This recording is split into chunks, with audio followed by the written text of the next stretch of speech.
பாத சனி போய்கிட்டு இருக்கு. பாத சனி எப்போ முடியும்?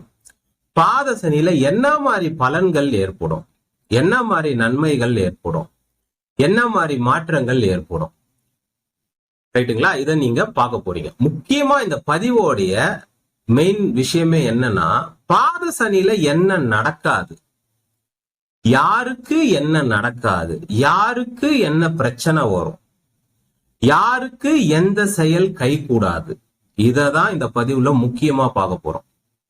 இதுக்கு முன்னாடி நீங்க நிறைய கும்பராசி வீடியோவை பார்த்திருப்பீங்க. அதுல கான்செப்ட் இருக்கும், பாத சனி என்ன பண்ணுன்ற கான்செப்ட் இருக்கும். இந்த பதிவுல டீடைல்டு எக்ஸ்பிளனேஷன் இருக்கும். இந்த பதிவை நீங்க கண்டிப்பா சேவ் பண்ணி வச்சுப்பீங்க. திருப்பி திருப்பி நீங்க எடுத்து இதை கேட்கற மாதிரி இருக்கும். இப்போ நான் இந்த பதிவு இந்த 2026 ஜனவரி மாசத்துல போடுறேன். இந்த வருஷம் இறுதியிலையும் எடுத்து கேட்பீங்க, அடுத்த வருஷமும் கேட்பீங்க, அதுக்கு அடுத்த வருஷமும் கேட்பீங்க.